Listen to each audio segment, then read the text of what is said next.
C'est mardi et c'est l'heure des informations sur la télévision de la famille. Je suis ravie de vous retrouver. Hier à Ziaré, les mutilations génitales des femmes et le mariage d'enfants étaient au cœur d'un atelier de plaidoyer avec les hommes et les femmes de médias. Un atelier initié par l'ONG Voix de Femmes et le groupe d'action de lobbying et de plaidoyer dirigé par Sika Kabore, première dame du Faso. Et puis le phénomène du terrorisme en Afrique de l'Ouest a porté un coup dur sur l'éducation des enfants dans cette partie de l'Afrique. Et dans cette édition, nous verrons le cas du Mali où l'éducation est devenue un luxe. Une fois de plus, bienvenue à cette édition. Nous ouvrons ce journal par une note de performance. Après avoir obtenu la médaille de bronze le dimanche 29 septembre 2019 aux mondiaux d'athlétisme en triple saut avec un bond de 17,66 mètres, Hugues Fabrice Zango a regagné le pays le samedi dernier. Il a été reçu par le premier des Burkinabés, le président du Faso, Roch-Marc Christian Kabore, ce matin. Le recordman du Burkina Faso et de l'Afrique a dit être venu dire merci au peuple burkinabé en général et au président du Faso en particulier pour les moyens mis à sa disposition pour réussir ce pari. Nous l'écoutons au micro de Jonas Tondé et de Théodore Yamiogo. On est d'abord venu lui remercier pour tout ce qu'il a fait, justement contribuer en fait à obtenir cette médaille. C'est-à-dire à travers la bourse que le ministère nous a accordée cette année. Et nous avons aussi profité, lui présenter notre projet pour justement les années à venir, c'est-à-dire notamment l'année prochaine, les Jeux Olympiques de Chine. Alors son Excellence a été très ravi de nous recevoir. Son Excellence a témoigné de la fierté en fait qu'il ressentait au nom de tout le peuple burkinabé. Et justement, il nous a rassurés en fait par rapport à l'échéance 2020 et il a pris quand même certains engagements pour nous soutenir justement pour cette échéance 2020. Justement, quels sont ces engagements? Alors, des engagements qui sont encore, j'allais dire, en train d'étudier. On va leur présenter un projet au ministère des Sports. Justement, son Excellence a promis de soutenir justement ce projet. Voilà, notons que cela faisait 36 ans qu'un Africain n'avait pas pu inscrire son nom dans le palmarès des Jeux mondiaux de l'athlétisme. Je vous l'annonçais en titre, l'ONG Voix de Femmes en collaboration avec le groupe d'action de lobbying et de plaidoyer Gallo, dirigé par la première dame du Faso Sika Kabore, a tenu une rencontre de sensibilisation et de plaidoyer sur les mutilations génitales féminines, le mariage d'enfants et le dividende démographique à l'intention des journalistes et communicateurs du Burkina Faso. L'activité a eu lieu hier lundi à Ziaré.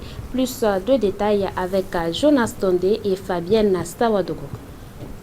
Les mutilations génitales féminines et le mariage des enfants est un phénomène très répandu en Afrique et dans d'autres pays du monde, empêchant ainsi l'épanouissement de la femme et le développement des nations, car il occasionne une forte croissance démographique. La question étant d'ordre international, plusieurs directives ont été mises en place au niveau national qu'international afin de lutter contre ce fléau. C'est dans cette lancée de lutte que l'association Voix de Femmes, en collaboration avec le groupe d'action de lobbying et de plaidoyer Galop, ont tenu une rencontre hier à Ziaré avec les hommes de médias en vue de leur faire part de l'ampleur de la situation à travers une journée de sensibilisation et de plaidoyer sur les mutilations génitales féminines, le mariage des enfants et le dividende démographique, afin qu'ils puissent être éclairés davantage sur les inconvénients liés à ces pratiques et en retour pouvoir être des partenaires de lutte au travers de leurs micros, voix et caméras.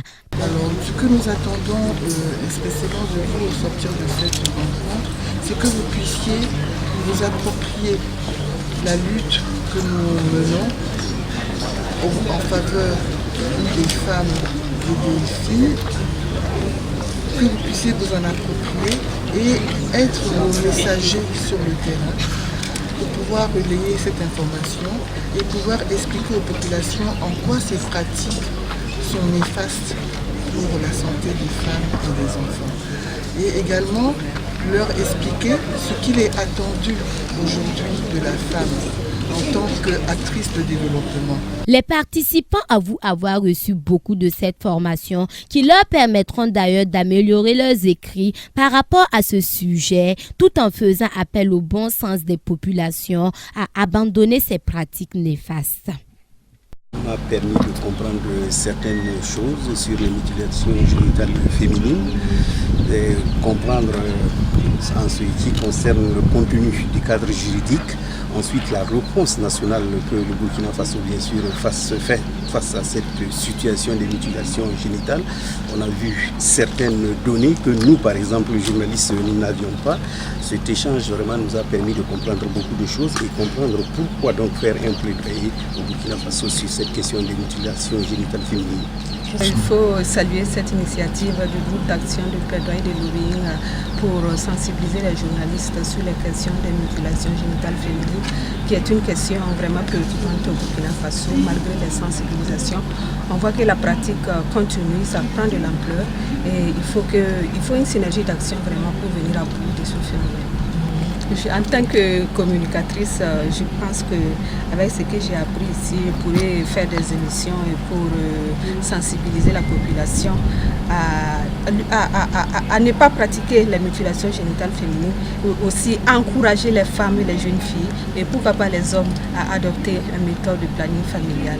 Près de 100 journalistes ont pris part à cette formation qui a été très bénéfique car plusieurs zones d'ombre concernant ce sujet sont tombées à l'issue de cette rencontre. Nous parlons éducation pour ouvrir la page de l'actualité hors de chez nous. Le phénomène du terrorisme en Afrique de l'Ouest prive certains enfants déplacés de l'école. Pour les enfants du centre du Mali, par exemple, l'école est devenue un luxe. Suivons ensemble. L'éducation au Mali est devenue une conséquence collatérale du conflit. Le conflit en Afrique de l'Ouest qui s'aggrave depuis 2012 a privé les enfants déplacés de rentrée scolaire. Pour les habitants du centre du Mali, l'éducation est devenue un luxe. À Ségou, où 20 000 personnes se sont réfugiées, pas une seule école n'a accueilli d'enfants déplacés lors de la dernière rentrée. Aujourd'hui, c'est la rentrée scolaire.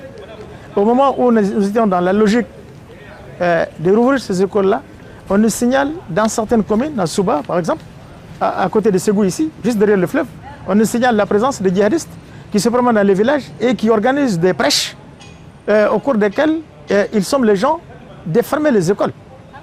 Toute école où on n'enseigne pas, il n'y a pas un enseignement religieux, doit être fermée. Ma fille n'a jamais pu aller à l'école. Il y a 2 ans, quand elle avait l'âge pour commencer les études, les écoles ont fermé et depuis, ma fille n'a pas eu accès à l'éducation.